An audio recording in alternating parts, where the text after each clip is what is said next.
Meus caros irmãos e irmãs, com alegria nós estamos celebrando esta conclusão das manifestações de Jesus ressuscitado com a sua ascensão. O que é a ascensão de Jesus? É o Senhor, depois do tempo das aparições do ressuscitado, ele sobe ao Pai. É sinal da sua divindade. É a conclusão de todo o mistério da vida de Jesus. Quero começar a nossa reflexão indo ao Catecismo da Igreja Católica. Depois, quem quiser pode ler todo o artigo, é o artigo 6, do parágrafo 659 ao 667. Todos estes falam da ascensão de Jesus. Porém, quero destacar apenas dois. O primeiro ponto que é importante é ligar a ascensão de Jesus ao mistério da encarnação, que é o Natal. A festa do Natal é um Deus que se faz homem.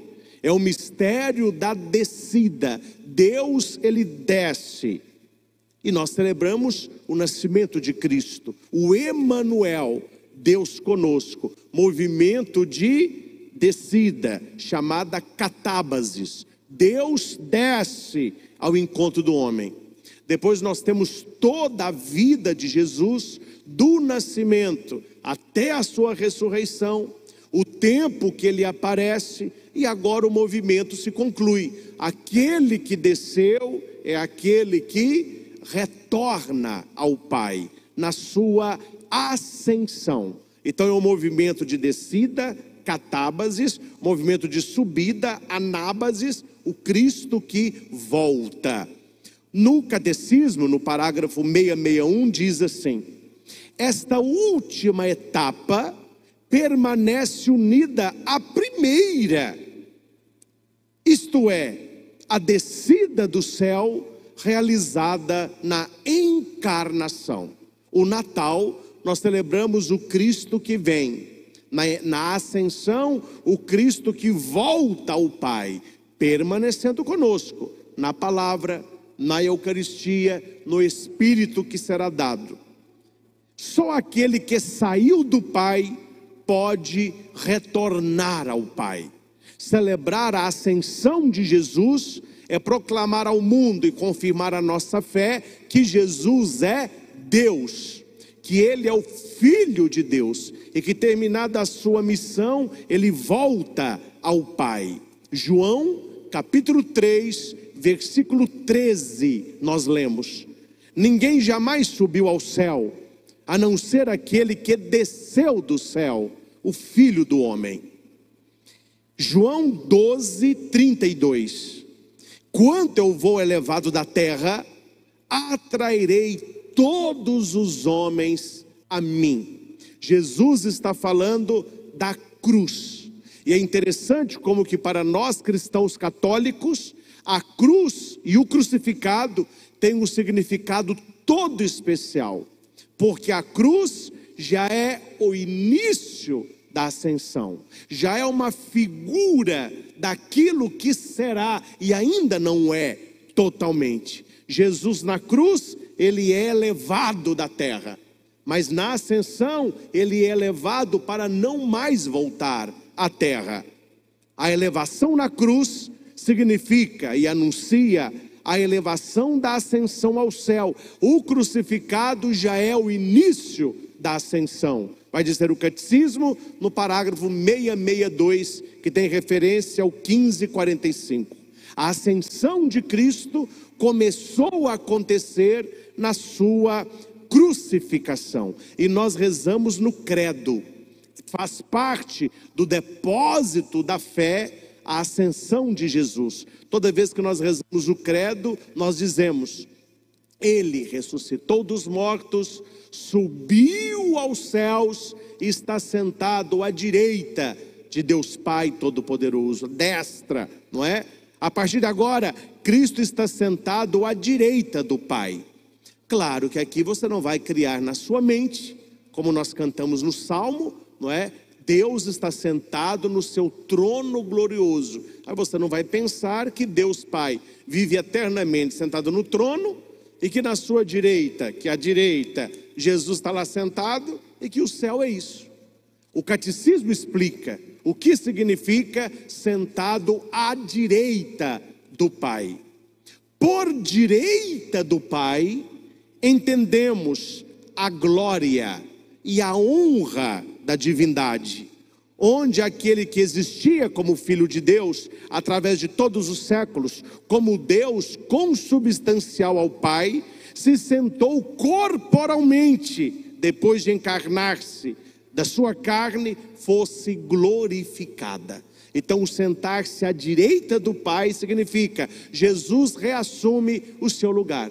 Jesus mostra que Ele é verdadeiramente Deus com o Pai e o Espírito Santo. Então fica a sugestão para quem gosta de leitura, para os que têm o catecismo, o artigo 6, que vai do parágrafo 659 ao 667. Muito esclarecedor e útil lê-lo neste domingo da Ascensão.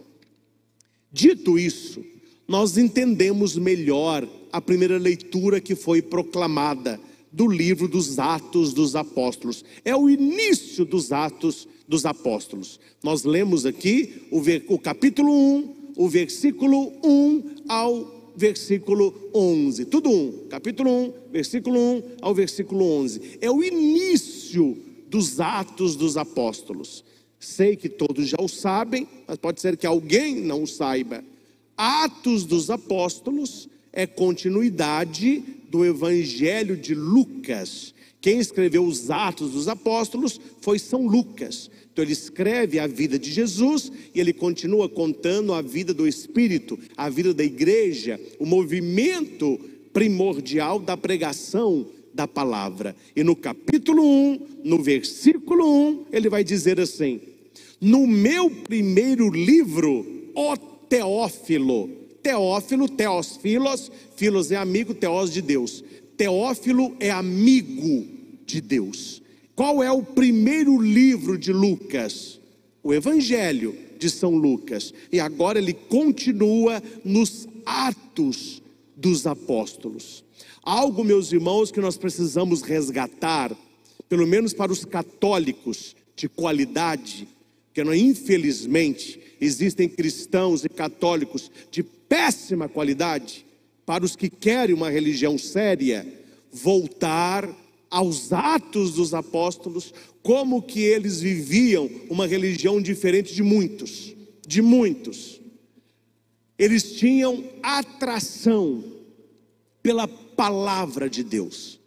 Quando você lê Atos dos Apóstolos, eles se reuniam no domingo de manhã para se encontrarem, para lerem a palavra, para celebrarem a Eucaristia sem relógio, sem pressa.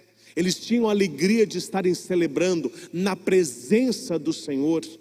Hoje o que mais tem na igreja hoje, não mais, mas existe, é católico medíocre dos 60 minutos. Eles querem celebrações de relógio. Quanto menor, melhor. Quanto mais rápido, melhor. Primeiro, não conhece a Escritura.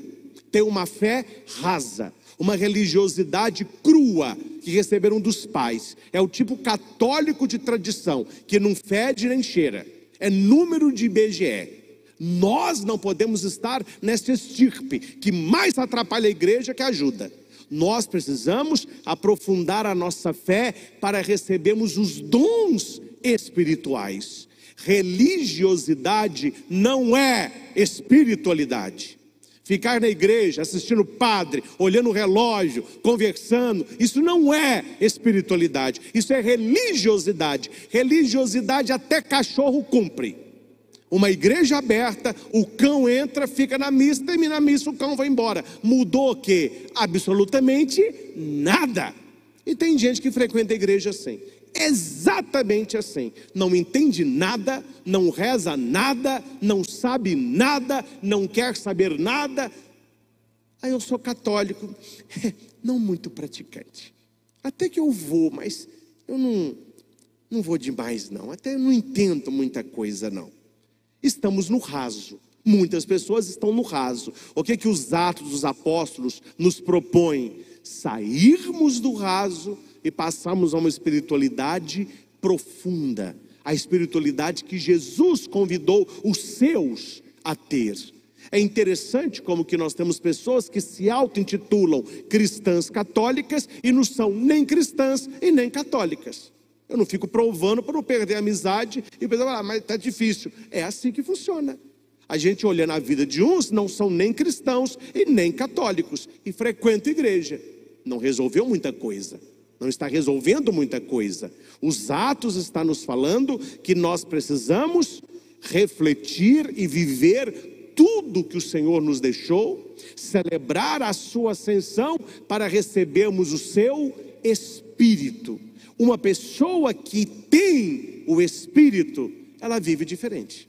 Uma pessoa que transborda o Espírito Santo, na igreja você vê, ela celebra diferente. Ela está na igreja de maneira diferente. Ela ouve a palavra de maneira diferente. Ela olha para a consagração de maneira diferente. E isso quem nos dá? É o próprio Espírito de Deus. É uma graça que nós devemos pedir, mas é uma graça que nós devemos buscar.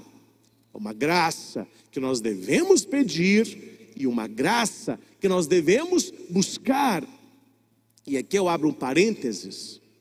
Quando eu falo de espiritualidade profunda, quando eu falo para você celebrar bem, para você conhecer a palavra, para você ter o Espírito Santo, para mim, meu filho, não fede e nem cheira. Eu estou cuidando da minha salvação, cuide da sua. As pessoas acham que é bom para o padre você celebrar bem. É bom para mim você ler Bíblia. É bom para mim você rezar. Isso não acrescenta nada para mim. Eu não estou falando para mim, estou falando para você. Isso é bom para você. Isso é necessário para a sua espiritualidade. Lá na sua casa, se você reza ou não reza, se lê Bíblia ou não lê, se celebra bem ou não celebra, isso não me toca. Eu continuo celebrando a missa, continuo buscando a santidade, continuo lendo a palavra, continuo exercendo o sacerdócio. A minha missão, a minha função e a minha obrigação de padre é mostrar para você qual é o caminho de Jesus. O que Jesus nos exige, o que é ser um cristão e um católico fervoroso. Se a pessoa faz ou não faz, aí não tange a mim mais. Porque na cabeça de uns parece que ler Bíblia, que rezar mais, que rezar o terço, que participar da missa devotamente, agrada ao padre. Claro, eu fico feliz com o rebanho também, com muita fé, mas não é para mim não. Quando eu falo, aprofunda a espiritualidade, sai do raso, reza mais, lê Bíblia, não é para mim. Isso não me acrescenta absolutamente nada, mas acrescenta tudo a você. Muda a sua história, porque o Espírito Santo, ele é dado de maneira pessoal. Ele é dado a você. Quem está do seu lado não é você. Quem reza ao seu lado não é a sua oração. É a mesma coisa de você entender e pensar que existe assim. Eu estou morrendo de fome, almoça para mim. Não, eu estou morrendo de sede, toma um copo d'água para mim aí. Eu estou doente, toma um remédio para mim. Isso não funciona. Isso nunca funcionou e não vai funcionar. A espiritualidade é a mesma coisa.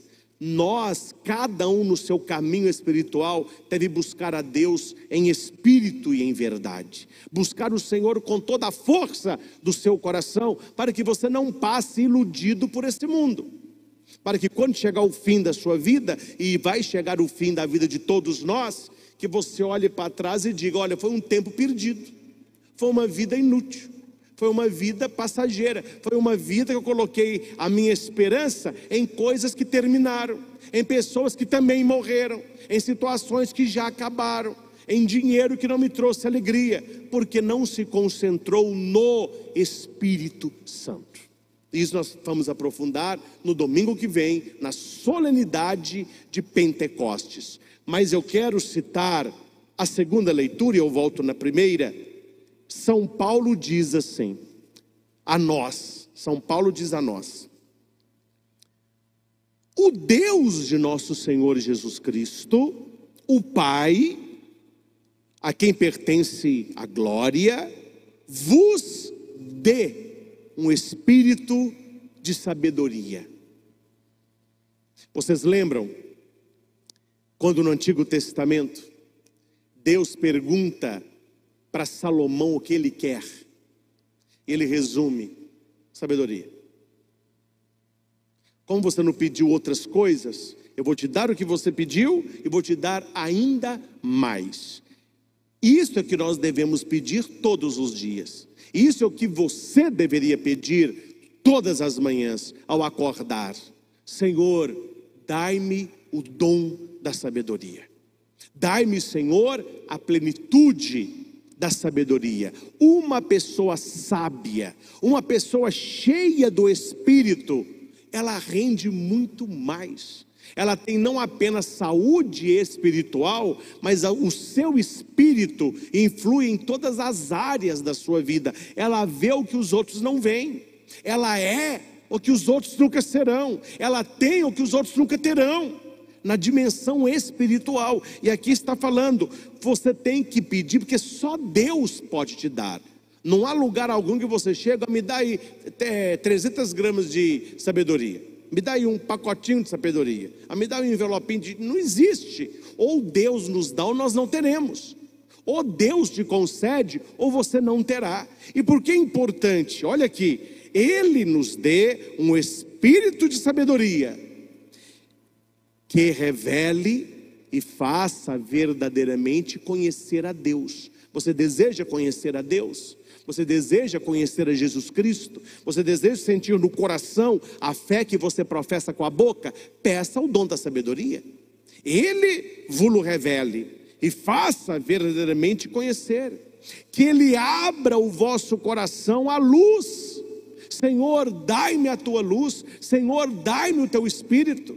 O Senhor que subiu aos céus, eu quero que o meu coração esteja com Ele. Dai-me esta luz para que eu saiba a esperança do meu chamado, a riqueza da glória e o imenso poder que Deus exerceu a meu favor. Olha quanta riqueza nós temos e muitos não conhecem. Como aquele mendigo, já contei essa história, mas ela cabe muito bem hoje. Um mendigo que tinha uma cuia e uma pedra, e era banguelo, não tinha dente também não. O que ele pedia? Toda manhã ele pedia um pão dormido e uma xícara de leite. Ele punha o pão na cuia, massacava o pão com a pedra, punha leite, aquela papa, ele bebia. E ele vivia assim, pedindo coisas para a cuia, para amassar com a pedra. O dia que o mendigo morreu, ficou na praça a cuia e a pedra. A cuia a jogaram fora, a pedra a colocaram na janela de um boteco, onde o mendigo vivia. E ali a pedra ficou durante meses, até que passou pela região alguém que era especialista em pedras, mexia com arqueologia, com questão de camadas de solo. E ele perguntou: de quem é esta pedra? Falou: essa pedra é uma pedra nojenta, é a pedra de um mendigo banguelo, que ficava amassando a comida. Ele morreu, a cuia sumiu e essa pedra ficou jogada aí. E o cara falou: então não é de ninguém, não, agora não mais, não, então eu vou levá-la. Porque as pessoas não sabiam, mas o que aquele homem sabia, que aquela pedra tinha um valor arqueológico caríssimo. Aquele mendigo passou a vida toda com muito dinheiro nas mãos, com uma fortuna nas mãos, mas ele não conhecia. E como ele não conhecia o valor do mineral, para ele era uma pedra de amassar pão. Cuidado, gente, isso pode acontecer na vida de cada um de nós. Nós vivemos uma vida de mendigos espirituais, pegando as migalhas. Eu não entendo muito de igreja, eu vou à missa, sendo que você tem uma riqueza à sua disposição. Basta pedir: Senhor, dai-me isso. Senhor, me conceda a plenitude do teu Espírito. As pessoas parecem que não pensam essas coisas. O Espírito Santo que desceu sobre Nossa Senhora, o Espírito Santo que fez Pedro proclamar a palavra e morrer crucificado de cabeça para baixo. O Espírito Santo que levou Paulo a pregar por todo o mundo conhecido, o Espírito Santo que ilumina a mente do Papa Francisco, é o Espírito Santo que é dado a nós. Não tem Espírito Santo VIP. Não, esse Espírito Santo VIP é para o santo, esse aqui é para nós. Não, é o Espírito de Deus. Agora, por que uns têm mais, outro menos? Por que uns agem mais, outro menos? É abertura, abertura. Me lembro das minhas aulas de Espírito Santo no seminário, pneumatologia. O professor apagou a sala toda, um breu danado, era de dia isso. Aí ele falou assim: olhe debaixo da porta. A gente olhou debaixo da porta, tinha uma luzinha entrando. Aí ele abriu a porta um pouquinho, ficou uma fresta.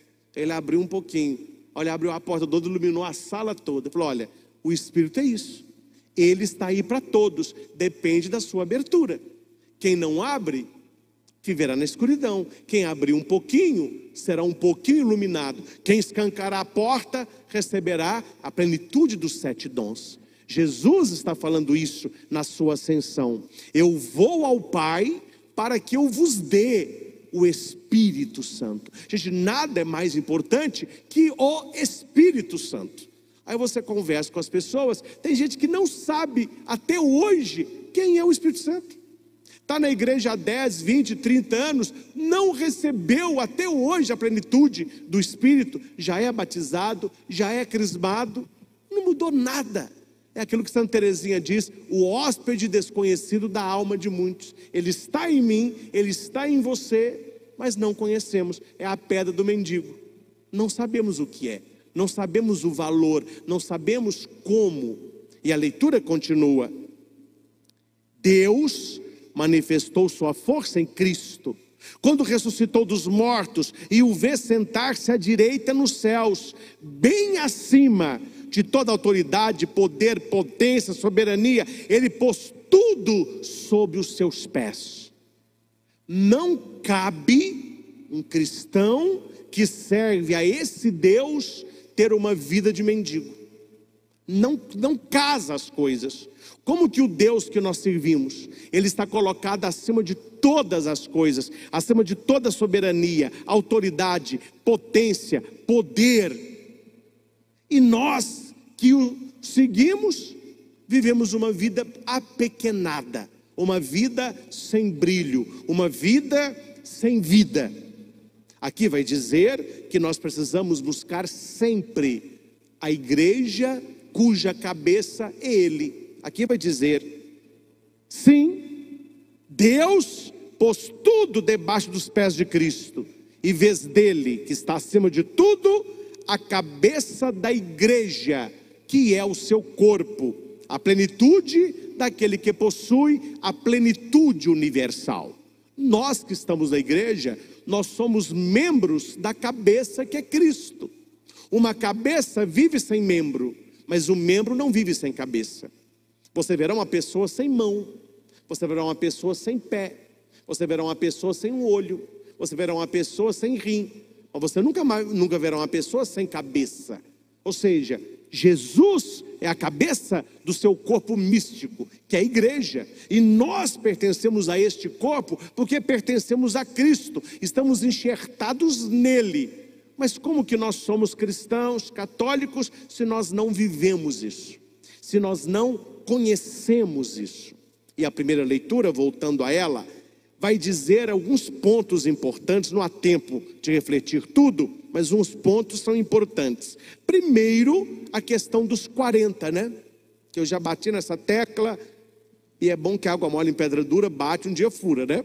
Nós temos 2 quaresmas. A quaresma pré-pascal e a quaresma pós-pascal. Não vou dizer quem. Vocês não acreditam que alguém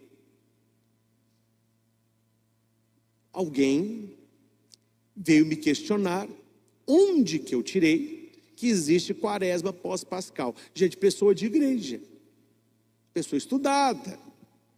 Falei: meu filho, lê livro de liturgia, estuda. Peguei aqui. Dose. É claro nos Atos dos Apóstolos. Versículo 3. Foi aos seus discípulos que Jesus se mostrou vivo, depois da sua paixão, com numerosas provas, durante 40 dias. Esses 40 dias dos Atos dos Apóstolos é a quaresma pós-pascal. Número 40 é quaresma. Tem a quaresma pré-pascal. Que quaresma que é essa? 40 dias que Jesus ficou no deserto e ali foi tentado pelo Satanás. A quaresma pós-pascal, os 40 dias que Jesus ficou aparecendo aos seus discípulos, confirmando-lhes a fé. Toda vez que você for ver na Bíblia o número 40, ele é um número de transição, é um número de purificação e é um número de preparação. Não é à toa que Jesus ficou 40 dias aparecendo aos seus discípulos. E vamos abrir só mais um parênteses. Agora você já sabe, viu? Que muitos não sabem. Pergunta para quem fala que é católico assim: quantos dias Jesus ficou aparecendo aos discípulos depois da ssua ressurreição? Eles não sabem responder. E a pessoa fala que é cristã, que é católico, que vai à missa, essa patacaiada toda. Mas não sabe a base da nossa fé. Agora você já sabe, 40 dias. E por que Jesus ficou aparecendo aos seus 40 dias? Porque ele estava preparando os discípulos para viverem sem ele. Era um tempo de transição entre o apostolado de aprender e o apostolado de pregar. E era um tempo de purificação, tirando deles a descrença ou a dúvida da ressurreição. Na Bíblia nós temos 3 episódios muito claros onde se fundamenta o 40. O primeiro episódio, Gênesis 7, 8, é o dilúvio. Choveram 40 dias e 40 noites.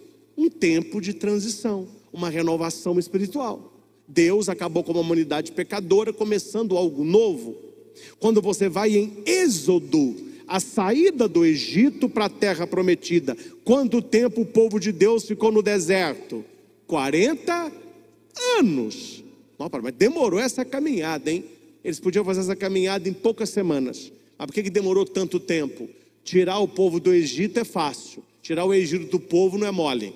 Então esse tempo de purificação. E no Novo Testamento, Jesus é tentado 40 dias. É por isso que 40 dias depois da Páscoa, Jesus aparece aos seus. A igreja coloca a festa da Ascensão no domingo, para que todos possam celebrar.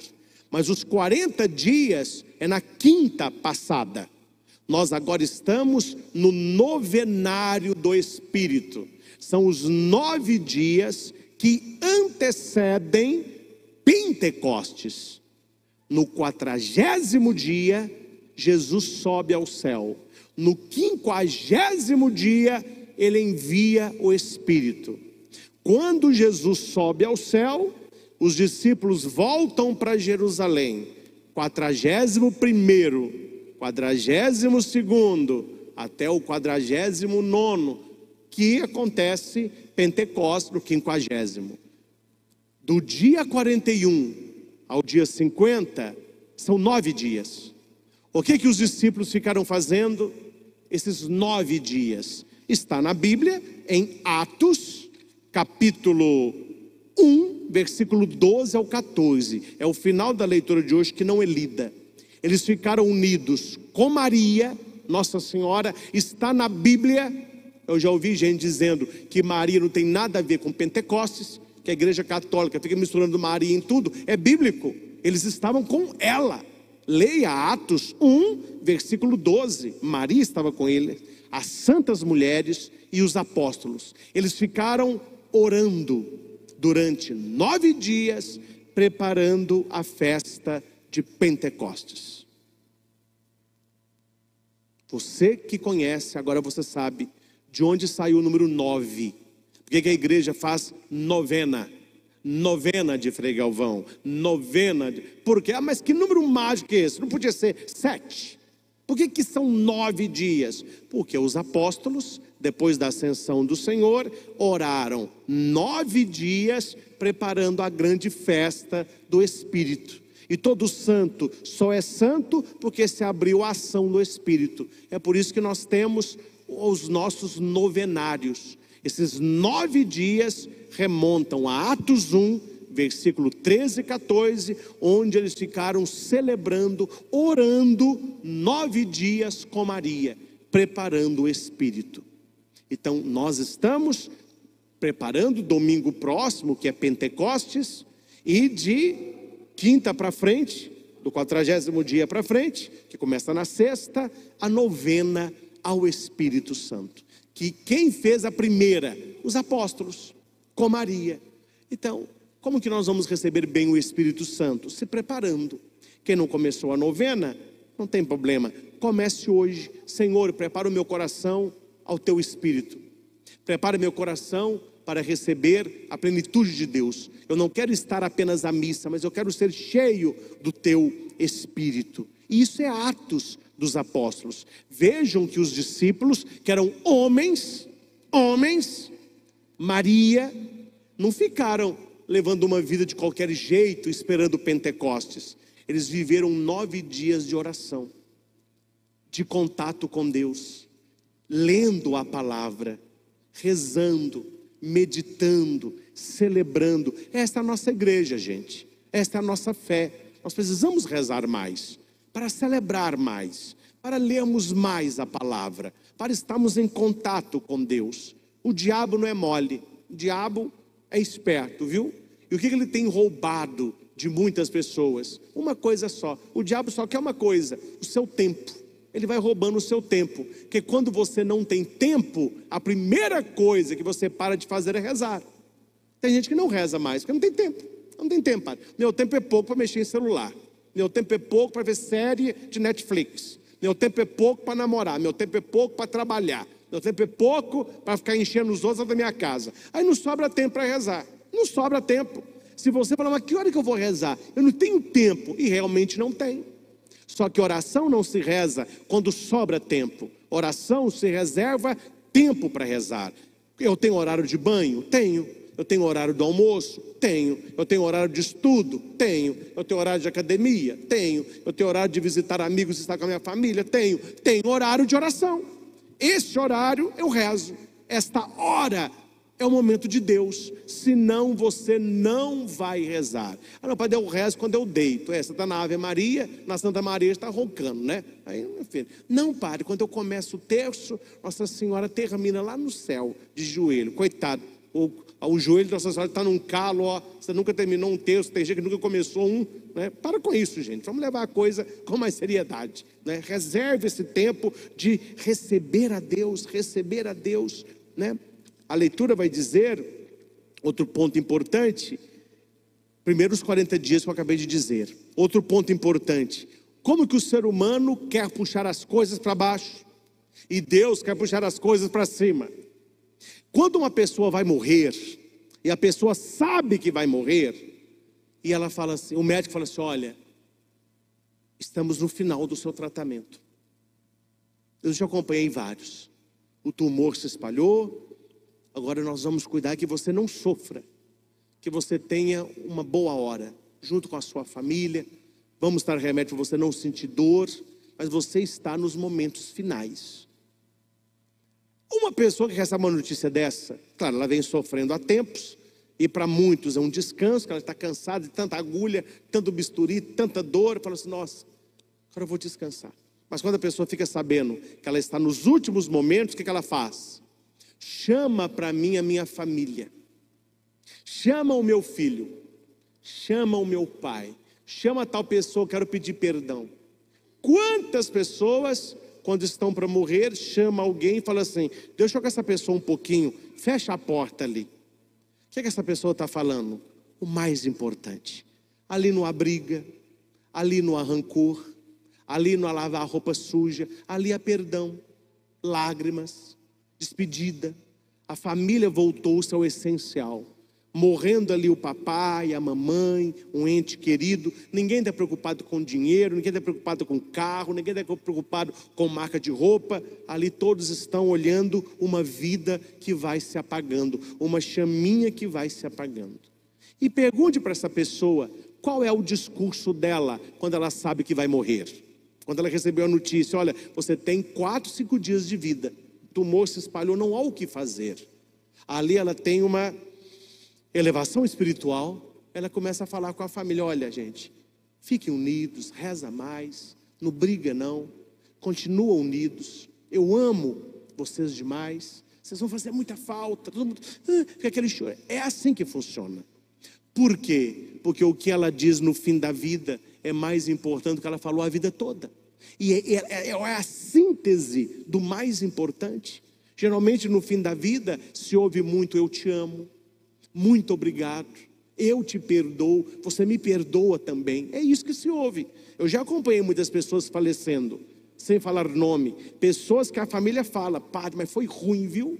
Essa pessoa foi ruim. Mas no leito da morte eu não vejo ruindade. Eu vejo a pessoa chorando, pedindo perdão, falando que viveu uma vida inútil, que Deus podia perdoar. Quantas vezes eu já confessei pessoas que estão na beira da morte, a pessoa se transforma: padre, eu queria que Deus me perdoasse, eu fui tão ruim para minha mulher, eu traí a minha mulher, eu não fui um pai, eu fui apegado ao dinheiro, nada disso tem valor. Olha aqui, agora que eu não tenho mais vida, que eu estou vendo o que é a vida, ali a pessoa muda. Por que eu estou contando isso para você? Porque o que Jesus está falando na primeira leitura que foi lida são as suas últimas palavras. Depois dessas palavras, Jesus não falou mais nada. Tudo que nós sabemos de Jesus é dessa palavra para trás, para frente não tem. E o que ele está falando nas suas últimas palavras? Jesus já está ali com os discípulos, pronto para subir ao céu. Então ele vai dizer as suas últimas palavras. Quais são as últimas palavras de Jesus? Não vos afasteis de Jerusalém, mas esperai a realização da promessa do Pai, da qual vós ouvistes falar. João batizou com água, vós sereis batizados com o Espírito Santo dentro de poucos dias. Dentro de quantos dias? 10 dias. Ele estava no 40º dia, a ascensão. Pentecostes era no 50º dia, 10 dias depois. Então, você receberá o Espírito. Gente, pensa comigo, o Espírito vem de onde? É do alto. Tanto é que Pentecostes vai dizer que sobre os discípulos vieram línguas como fogo do alto. Jesus está falando que algo virá do alto sobre eles. O que os discípulos perguntam? Coitado de Jesus, é para desistir, né? Senhor, Jesus fala: é agora que vais restaurar o reino de Israel? Qual que é o assunto aqui? Política. Estão preocupados com o Império Romano, com o reino de Israel. Quem é que vai coordenar? Jesus falou assim: eu não acredito que agora, no final de tudo, depois de 3 anos que estão comigo, está preocupado com o reino de Israel. E olha a resposta de Jesus: não vos cabe saber os tempos e os momentos que o Pai determinou. Jesus é muito educado. Jesus diz: não vos cabe saber. Num português nosso, o que é que ele está falando? Exatamente, não é da sua conta. É isso que Jesus falou, só que ele é polido, né? Não vos cabe saber, ou seja, não é da sua conta.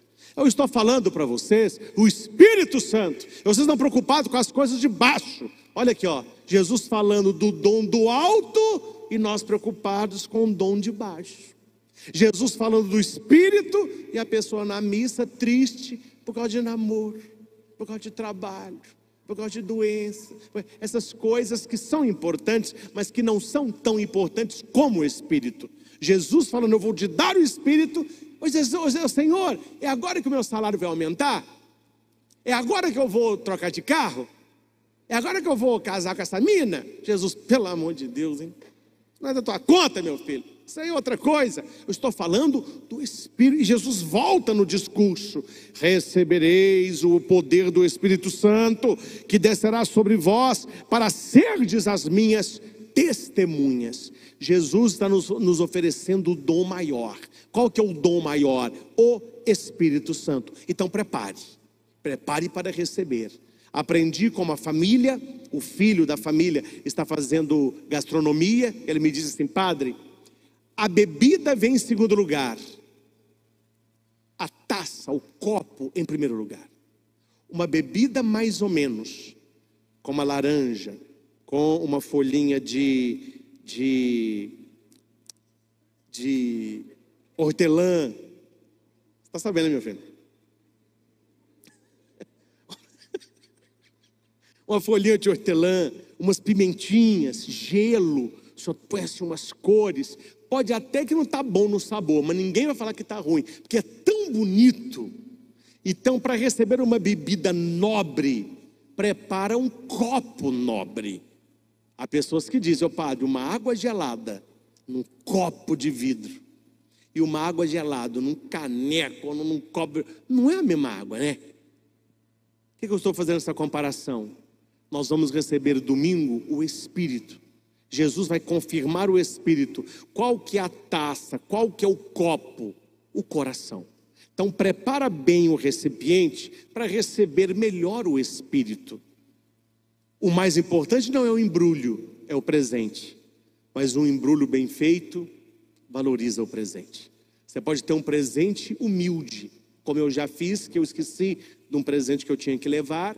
Tinha lá em casa uma garrafinha de 500 ml de vinho canônico, esse vinho de missa. Uma garrafinha pica. Eu falei: gente, quando eu vou dar isso aqui para a pessoa, minha mãe, vamos bolar uma coisinha aqui. Minha mãe pegou uma cesta que ela tinha, colocou aqueles capins que vem, colocou o vinho canônico, colocou uma maçã vermelha, uma maçã verde, ela tinha uma flor, colocou a flor do lado, colocou 2 bombons, colocou um papelzinho com uma fita. Foi o presente. Estão me entendendo, gente? O Espírito é essencial, mas nós devemos mostrar que nós queremos nos preparar bem, preparar o coração, preparar a própria vida para celebrarmos verdadeiramente a ascensão do Senhor e verdadeiramente o Espírito que nos é dado.